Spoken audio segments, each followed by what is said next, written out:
First, a point of reference, a case history outlined by the analyst Paul Verhaeghe. It concerns a 15-year-old, let's call him B for he's Belgian. He's been caught joyriding by the police. As he's a persistent offender and is well known to the police, prison threatens. To avoid incarceration, his parents take him to an analyst.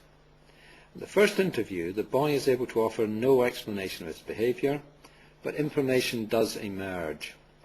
The boy only steals Mercedes, and he always drives them to the same area before abandoning them and hitchhiking undamaged and hitchhiking home. In the second interview, the analyst focuses on the family situation. The boy is an only child. His parents are undergoing a marital crisis. The mother is from a privileged background. The father, on the other hand, is working class, but has raised himself to a higher socioeconomic status. At the time, each fell in love with the other's otherness. Now, they reproach one another for it, a fairly typical scenario. The mother has taken a lover. The father works himself to death for Mercedes. And entirely coincidentally, the region where the boy leaves his cars is where his mother was born and where her last name still retains a certain prestige. For the moment, we'll leave him in the waiting room. Now to the paper's starting point, a puzzle.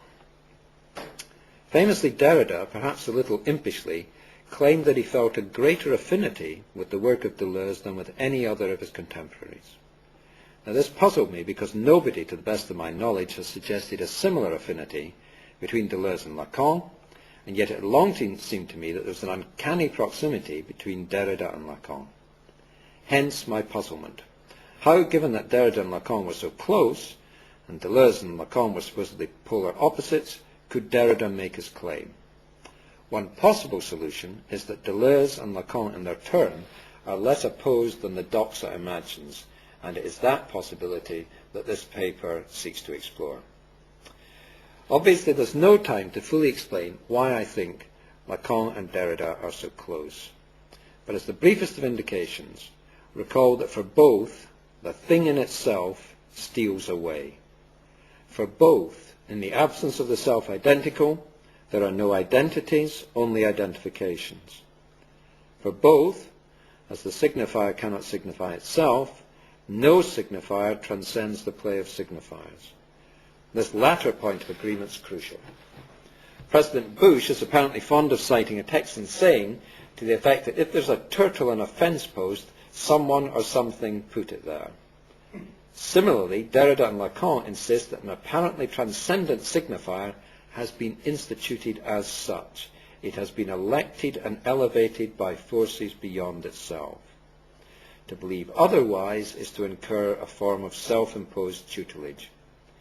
Lacanian analysis, in at least one of its forms, is concerned to emancipate the patient from such self-tyrannizing illusions. Thus, during the two key phases of the cure, the dialecticization of the preliminary interviews and the later dissolution of the transference, previously unquestioned institutions, namely the master signifiers and the fundamental fantasy, are exposed and deposed. Their abyssal structure is revealed, and the analysand is forced to invent anew. Patient B would be impelled to find another solution to his problems. Derrida repeatedly insisted that deconstruction is not psychoanalysis, but insofar as analysis is the deposition of what appears transcendent and given in itself, so that the analysand is called upon to renegotiate the impasses of his situation without ground, alibi, or external guarantor, it is uncannily close. As I said, we don't have time to do more than signpost the affinities. For the moment, all I want to emphasize that this reading of Derrida and Lacan is not concerned, despite the animus and concomitant blindness of Derrida's reading in La Carte Postale, to trash Derrida. Nor does it seek to efface their differences by annexing deconstruction to psychoanalysis. Rather, it simply explores what deconstruction might contribute to the psychoanalytic venture. To cite just two examples, a reading of Derrida underscores the degree to which in Lacan too, impossibility is the condition of possibility. Secondly, it emphasizes that psychoanalysis is always in the making and never achieved. Derrida, developing a line of thought, beginning with the notion of a democracy to come, where the democracy to come is not an unattainable regulatory ideal, but an injunction to remain open to an unanticipable future, writes that, quote, psychoanalysis has taken place without yet having taken place up until now. And in the light of that notion, is it not apparent that any psychoanalysis worthy of the name is une psychanalyse à venir? Just as for Deleuze, it is impossible to know what philosophy might become, so we cannot know in advance what psychoanalysis can become. Or to put the same point differently and to anticipate something of what's to follow, patient B does not know what he can become, and nor does his analyst. In a similar spirit, the purpose of this paper is to explore, in the light of Derrida's statement, the possibilities of a similar rapprochement in relation to Deleuze and Lacan, plainly a tall order. Reading commentaries on Derrida, I frequently came across entire sections which could be as appositely have been written of Lacan. For good reason, I've had no comparable experience with Deleuze. In other words, this may be an ill-starred endeavour. Certainly what follows can only be the most preliminary of explorations. That said, the first step is simple enough. We can clear the ground by quickly and easily disposing of the two charges most frequently levelled against psychoanalysis by Deleuzians, namely that it reduces everything to the Oedipal triangle, mommy, daddy and me, and that it emphasizes signifiers at the expense of affects. Let's take each in turn. As regards Oedipus, the charge is simple. Psychoanalysis presses everything into a moribund Oedipal mould while ignoring the larger socio-historical context. Quite simply, this criticism could not be wider of the mark. From his earliest publications, most notably The Complex Familiaux, to his later seminars, Lacan insisted both that the unconscious is social, it cannot be understood solely within the confines of the triad, and on the historicity of the Oedipus complex. A central preoccupation throughout was the consequences of the decline in the symbolic efficiency of the paternal metaphor. What, he asks, happens to the father in a century where the other does not exist?